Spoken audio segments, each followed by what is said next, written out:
Hi everyone, this week we've got Sean on the show. Sean, before we do anything useful, could I have a quick introduction for the viewers, please, on who you are and what you've been up to? Yeah, certainly, Lee. Look, I'm Sean Hooker. I'm head of redress at the Property Redress Scheme, which I've been doing since 2014. Prior to that, I was working for My Deposits, which is one of the tenancy deposit schemes. It's part of the Hamilton Fraser Group, which was founded by Eddie Hooker, and I joined in 2007. Yeah, look, we're into the autumn now, and it's really busy out there. There are lots of shows, there are lots of interviews, lots of blogs being written, and on the work front, we're working away dealing with people's complaints. I've got my first question actually is on that. So this past year, have you witnessed a rise in complaints for your redress scheme? Yeah, we have actually. So let me caveat this, because actually last year our scheme grew by over 6%. So we've actually recruited new members. Actually, we're on target this year to exceeding maybe even up to 19,000 branches and members, which is again looking at another 8%. So you have to caveat that the scheme has grown. So naturally, you're going to get a growth in the complaints. But no, actually, what we have seen is that the number of complaints raised last year was running at least 1% higher than the actual growth of the scheme.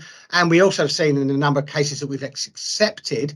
So January last in 2022, by the end of the year, we'd have gone up by 30% of new complaints accepted. Wicked. And how are you able to sort of handle the complex nature of the resolutions with so many landlords and their tenants?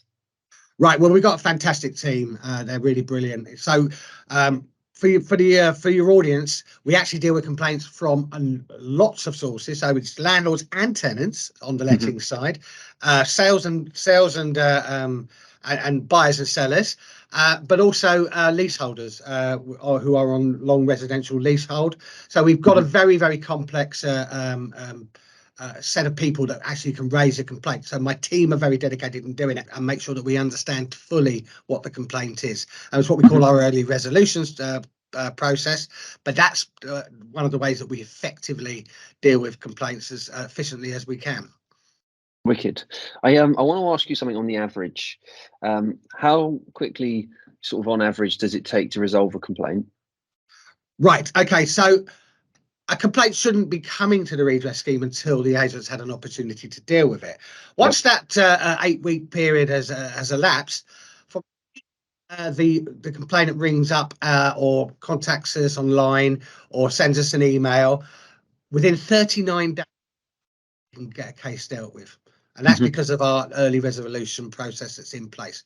Now, some cases take a bit longer, and others take can take just a couple of days even. So we are very proud that we do that, because a lot of other redress schemes and ombudsmen, they measure it from when they've collated all the evidence, and then that's the actual case complaint handling. And they actually are showing that they are taking longer to do that. But that, I think, is down to the fact that we deal with it in this unique early resolution way. I'm with you. And I think it's good that you're able to do that, and report it in that way, because it's probably more accurate. No, absolutely. Look, it's the experience of the complainant and the agent in the process. So for you and I, maybe that doesn't sound a long time, but if you are in a complaint situation, the quicker it is resolved, the better that the outcome is going to come. So we find that with the early resolution, that not only are we solving the cases or resolving the cases quicker, that the outcomes are more satisfactory to both parties. There's a consensus that they agree with the outcome, and they're happier with what we've decided. So on the complaint side of it, what's the sort of most popular complaint you receive? Right. Okay. Well, as I explained, that we deal with a lot of different types of complaint. So let's breaking it down simply. So for a prospective tenant going into a letting agent, we're still getting issues on holding deposits, even though that there's now clear guidance from the Tenants Fees Act. We're still getting agents that don't understand that. We're also seeing a rise in the number of repair issues, and that's response to the repair issues. Now, part of that was a bit of a hangover from COVID, but it's still continued on. And I think people working from home, I think people being more aware of their cost of living, that the issues of repair and how an agent responds are still on the increase. In terms of sales, it's misleading information, and this is a big thing that the whole of the industry is taken seriously. It's how you advertise the property and how you actually manage the expectations of your customers. Yeah, no, and I agree on the information side of things. I think it's a huge factor in terms of misinformation and upfront information. I think it's something that can massively be improved, which then helps the whole process through the flow, and I'm a big believer in that. Yeah, no, absolutely. And, so there is more work being done on that. And I sit on many groups trying to make sure that the guidance is out there to provide the best way forward when you are trying to put together, say, a portal advertisement or when you are speaking to the customer. So it's very important that communication is in place. 100%. You get it right from the start, it's going to make everybody's job easier. And I really like, Sean, where you've said about from the complaint at the start to resolving it for everybody as quick as possible, because it's a great outlook to have. Because if you are able to solve it a lot quicker for everybody, it's a lot less painful for the agent, the landlord, the tenant, whoever is involved in the whole thing. Is stressful, right? So the quicker that they're able to feel like I'm being taken care of and I'm looked after properly, the better it is for the whole party.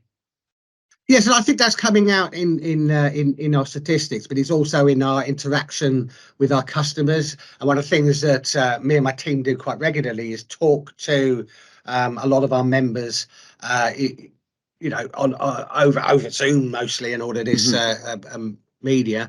But it's and we're getting people joining us all the time, and we've got a very simple joining process. Literally, it takes 5 or 10 minutes. There's a little bit of due diligence in the background, but then you're up and running with the property redress scheme. And I think that's why people prefer coming to us at the moment, because we make their lives easier, and they can see the outcomes are helping them in their businesses to comply with the law.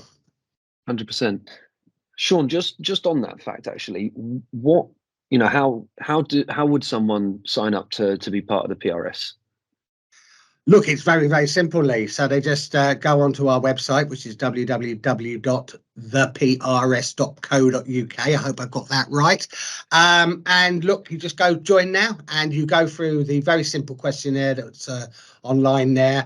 If we've got any questions or queries with you, then we will get back to you immediately. And it's very simple. We've got two membership models. The more popular one is our all-inclusive package, which includes your complaint fees. But for the startup agent, you pay a fee, and then after that, if you get any complaints, then you'll pay per complaint. A lot of the new startup agents prefer that model because their business is only growing and they don't get we offer the best options for your business. So yeah, just go on, click on this, and 15 minutes later you'll be a member of the Property Redress Scheme. So you basically support them with what they need for their business, whether it's more established or whether it's a new startup or whether you just want to look at anywhere in between. It's tailored to them. I like that. Sean, thank you very much for coming on the show. Very much appreciate it. Okay, Lee, good to see you. Thank you very much indeed.